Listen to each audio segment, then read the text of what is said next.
This is the Ness Infinite, one of the only infinites left in the game. If done right, you can take the opponent from 0% to 999% with absolutely no chance of escape. In this video, I'm going to explain how to execute it, as well as who it works on and certain variations you need to know on specific characters. Before I start, I'm going to assume that you already know how to multi-mag.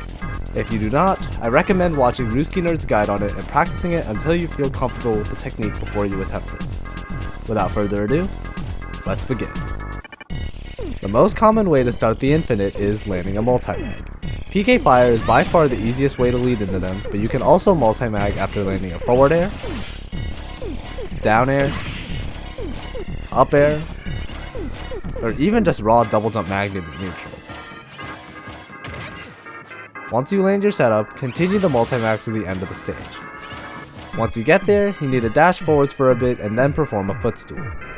This requires some timing, as you can't just run up and attempt a footstool right away, as the game simply won't allow the opponent to be footstooled that early. To be exact, you must wait 16 frames after you are actionable before you are able to footstool your opponent. Furthermore, you must make sure that you do not burn your double jump while doing this, as you will need it for the next part of this maneuver.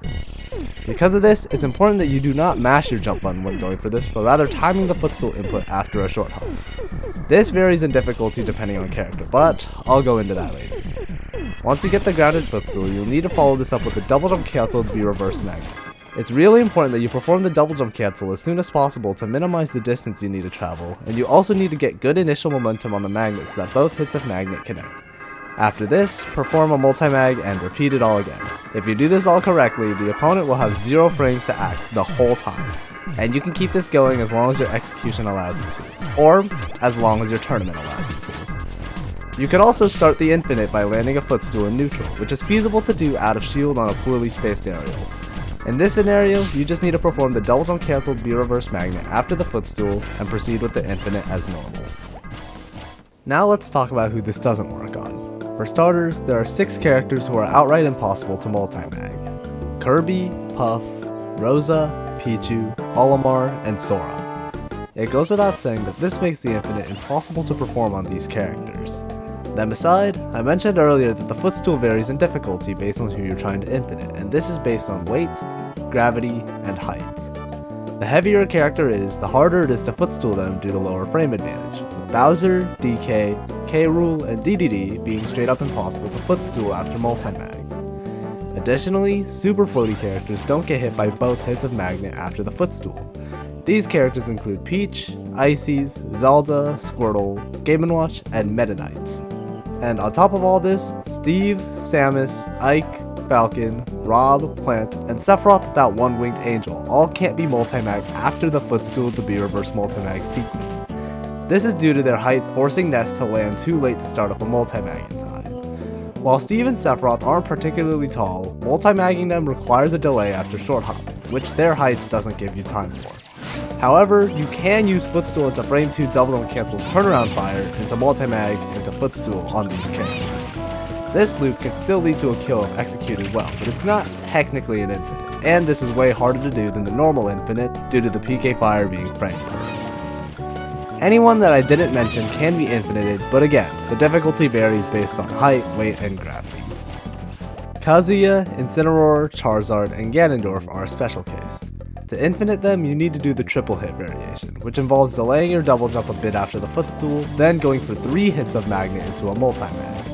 This is really tough to do since these characters are super heavies, and I would honestly not recommend practicing it unless you either fight these characters a ton in your region or you have literally nothing better to do.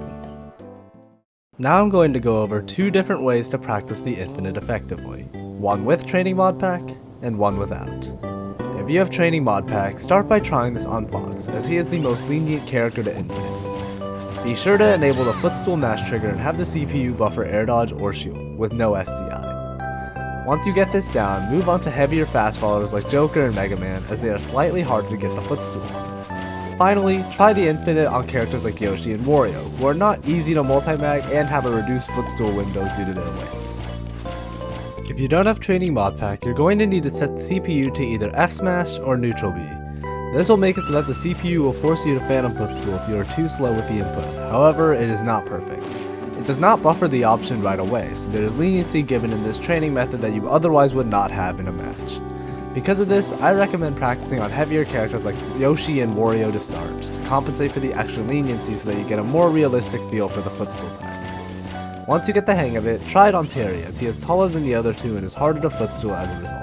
Regardless of the method you use, once you get the hang of the technique, you should be able to infinite the majority of the characters that this works on. However, some characters require stricter timing on the double jump cancel than others. There are too many abnormalities for me to cover in one video, but I'll leave a link to the spreadsheet made by Odom down below, which has specific information about the infinite on every character. If you are interested in exploring this route, I highly recommend checking that out. And that about does it. I know it's been almost 3 years since I last uploaded, but I'm going to try and upload more Ness content here in the near future, so subscribe if you want to see more. I'm also very open to suggestions, so if there's anything you want me to cover on this channel, feel free to leave a comment here or shoot me a DM on Twitter or Discord. That's all I got for you today. Thanks for watching, and see you next time.